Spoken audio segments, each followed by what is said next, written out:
The book of Deuteronomy, chapter 22, verse 5. Bring it on. The woman shall not wear that which pertaineth unto a man. So it says the woman shall not wear that which pertains unto a man, right? Read on. Neither shall a man put on a woman's garment. Neither shall a man put on a woman's garment.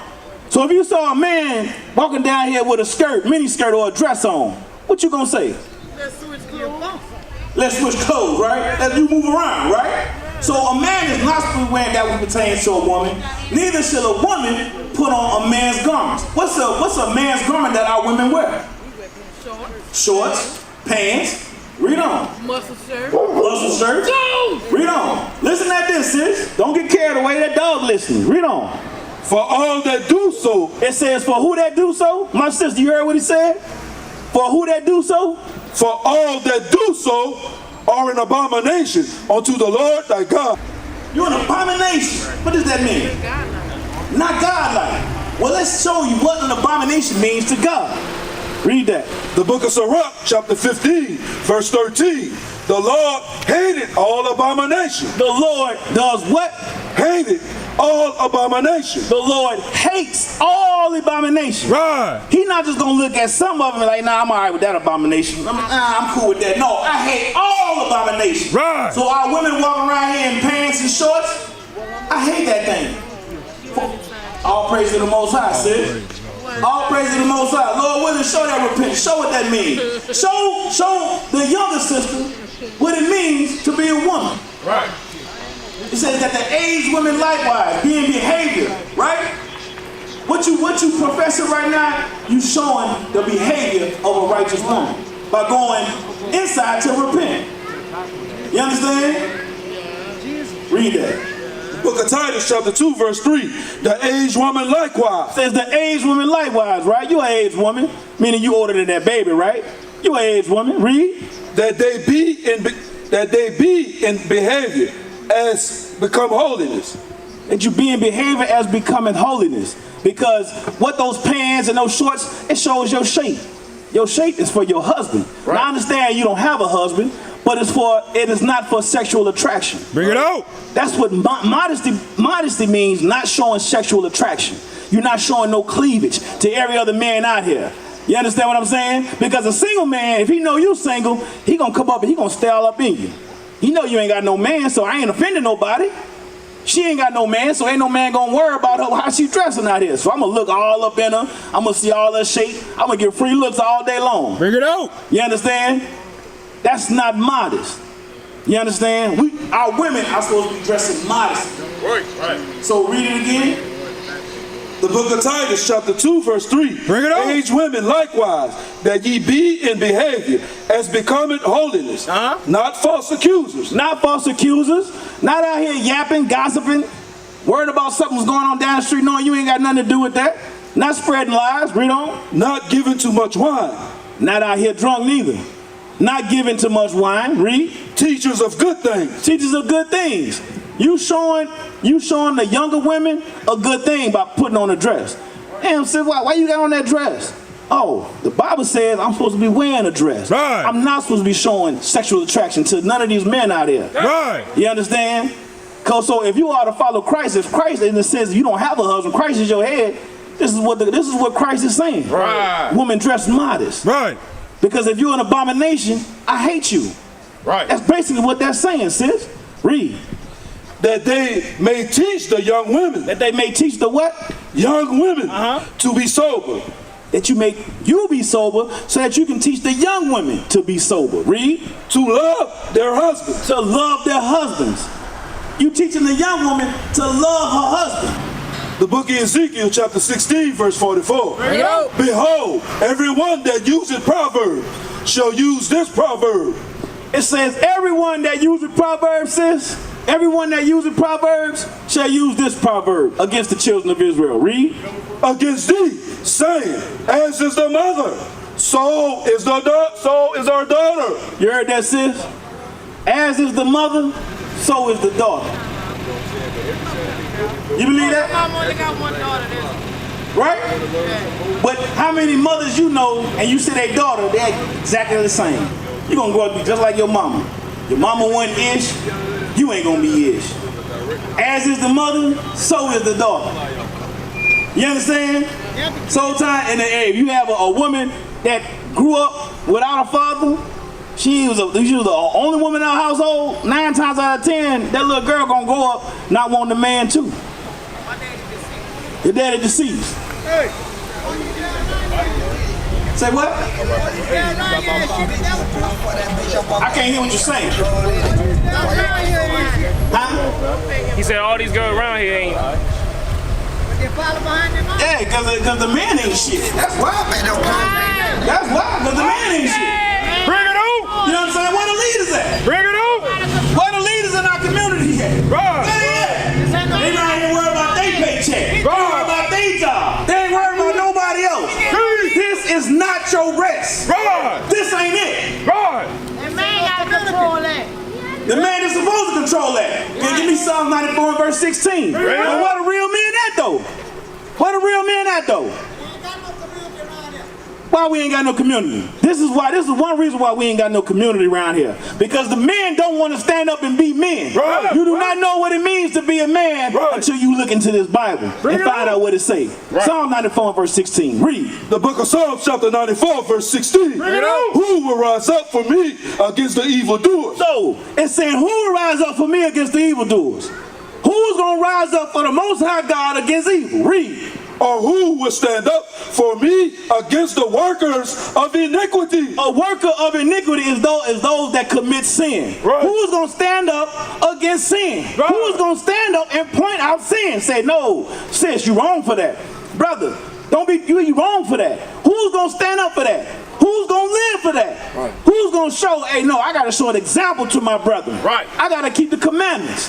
I got to show my people how to keep the commandments, because we got to get out of this as a whole. Right. Because if it was a one thing, yeah, I'd be doing my own thing. I wouldn't even be out here talking. You understand? I'd be worried about my job, my check, my house, my boat, my car, my this, my that. But where's ours at? Make it plain. That's why we ain't got no community. Right. Because we too selfish in the mind. We always think about I, me. Right. Everybody else, y'all ain't on my level.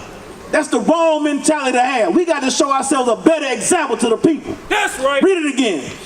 The book of Psalms chapter 94 verse 16. Who will rise up for me against the evildoers?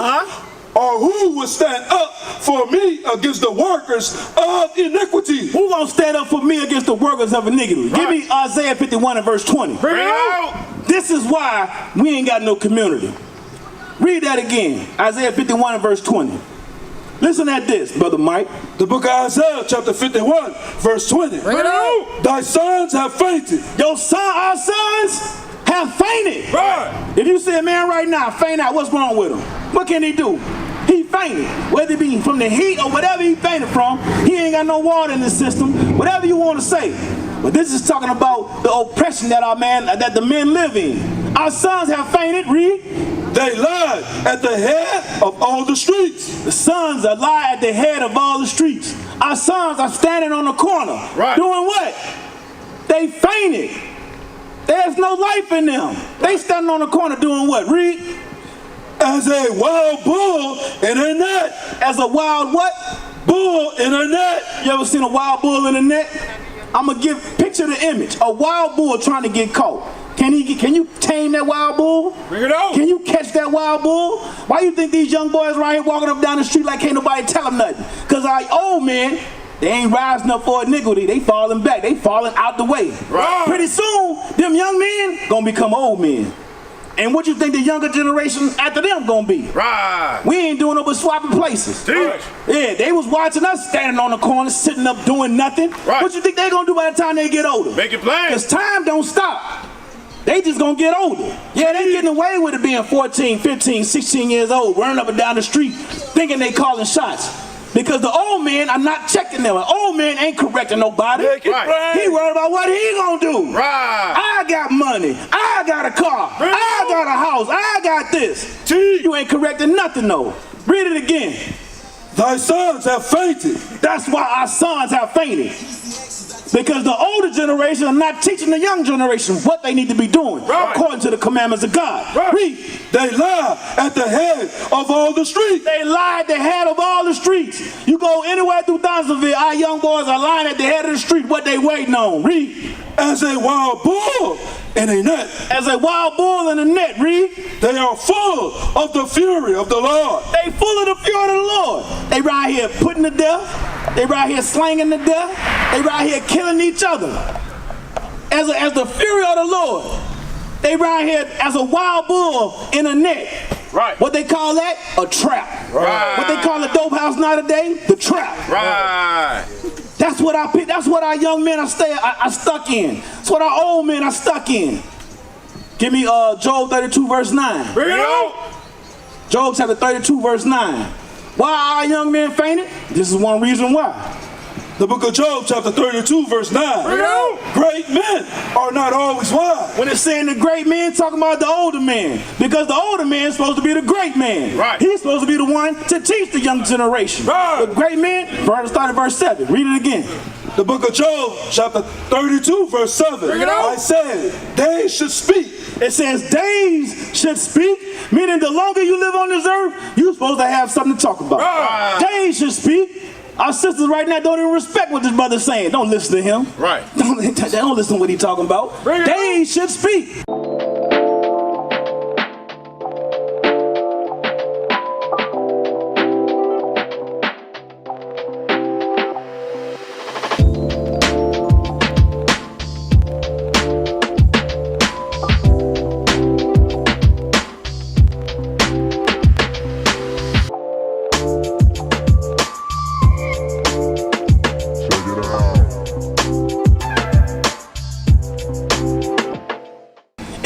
If our older man is teaching the young generation, hey, you don't have to look like no man. You can shave your face bald, you can shave your head bald, you can wear tight clothes, you can let your woman wear pants. Right. Soon enough, his pants gonna start sagging. Right. It's so crazy. You can sit down the street, you'll find an old man, you'll find a brother in his 40s. Damn near 50s. He's sagging like he's 32. Bring it on. He's sagging like he's 19. Right. He got his pants hanging below his ass. Right. Where that come from? Right. When is the man gonna correct that? Read that part again. You got Job 32. Job 32 verse 9. Bring it on. Great men are not always wise. Great men are not always wise. Read. Neither do the age understand judgment. Neither do the age understand judgment, because it's a shame for a man to be walking around with his pants sagging. Right. It's a shame for a man to walk around with his face shaved off. Right. That's a shame for a man. Right. That's a shame for a man, my brother. All you gotta do is let that thing grow. You ain't gotta put no miracle grow on it. Just don't shave it. The sin is when you shave it. Read that. The book of 2 Samuel chapter 10 verse 4. Wherefore Hanan took David's servants and shaved off the one half of their beards. So we're talking about a Moabite. He came in and snatched up David's men and shaved off the one half of their beard, right? Shave off the one half of their beard. Read. And cut off their garments in the middle, even to their buttocks. So he cut off their garment even to the middle, to where their ass was showing. We're looking at all our young boys rocking around here with their ass showing. Bring it on. We're looking at our young men who don't want to grow, our old men who don't want to grow beards. Right, right. And what did he say? And sent them away.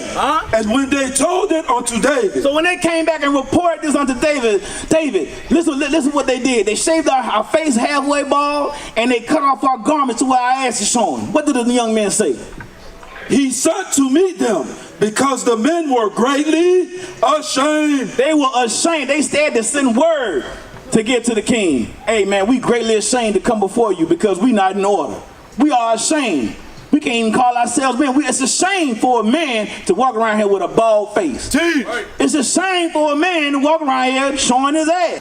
The book of Deuteronomy chapter 22 verse 5. Bring it out. The woman shall not wear that which pertaineth unto a man. You heard that, sis? Well, look. Take your time. Take your time. Read it again, sis. Hey. It's always like that when the law come out, our people know what that law say. Right. Our people know what that law say. They be like, nah, I got to go because it's about to cut me and I got to do what it say. Right. So read it again. What happened? You can wear your shorts under your dress. Right. You understand? Wear your shorts under your dress. Right. What's wrong with wearing a dress? Why you got here with your legs showing? I wear dresses. Okay. If I'm going somewhere, Hey, sis, we trying to go get to the kingdom of heaven. That's right. You understand? That's what we all trying to go. We sitting right here. Okay, but listen. They wear dresses, but they But don't listen. wear no drawers. Hey, just like our men don't want to keep a bit on their face. Right. Sis, They ain't right. why are you showing your legs? What's the purpose of you showing I'm your showing legs? when I wear my dress too. No, you ain't. That's saying I cause my dress to be right here. No, then you and then listen. Go to 1 Timothy 2 and 9. Bring it out. This is what we showing our people. We showing modesty, sis. Our sister not wearing dresses is not modest. That's not modesty, sis. You showing your legs and the curvature of your legs, that's not modest. That's not teaching a good example. My wife wear dresses. Our wives wear dresses. That's right. You understand? Even when she going to bed, she got a nightgown on too. She had a nightgown on. You got a blessed wife. And All praise to the Most High. All praise to the Most High. You understand? All praise to the Most High. That's how all our sisters are supposed to be wearing. Right. You understand? That's how all our sisters are supposed to adorn themselves. Listen at this, sis. 1 Timothy 2 and 9. The book of 1 Timothy chapter 2, verse 9. Bring it on. In like manner also, that the women adorn themselves in modest apparel. The woman is supposed to adorn herself in modest apparel. Modest apparel is apparel that's not showing sexual attraction. No man is supposed to be looking at his sister and wondering, damn, look at her, she thick, she fine, I can see all her curves. No man is supposed to be racing in his mind behind her appearance. Read. With shamefacedness. With shamefacedness. Meaning, no man is supposed to be all in her face. She's not supposed to be in all in another man's face. Because what our sisters do, they wear all them tight clothes, they show all their legs and their curvatures and they what they call the cleavage. They show all this to be in a man's face. So a man could be in their face. Read. And sobriety. Our women are supposed to be sober. They're not supposed to be drunken. Because of what happens when they go to the club? They get drunk at the club. They try to leave with something. They trying to get chose. Read. Not with braided hair, or gold, or pearls, or costly array. I'm not saying you can't have a gold chain. I'm not saying you can't have your hair done, or costly array, or nice clothes on. But that shouldn't be the only thing that you live for. The inward part of you should be about holiness. That it will show on the outward part. So if a young man see you with shorts on, showing all your legs out, showing all your breasts out, you think he gonna be wanting to marry you? That's not marriage material. That's that jump off. That's that deep ditch. That's what that is. I'm gonna get up in it and I'm gonna leave it. That ain't wife material. I'm hoping she don't have my baby. You understand? That's what that is. That's a trap. That's set up for a man void of understanding. Right. Read. But which becometh women professing godliness. But which becometh women professing godliness. And that's keeping the commandments of God. What is a nation? Nation is family. Nation is community. Nation is men leading by example. Nation is women's support. Nation is children with role models. Nation is unity. Nation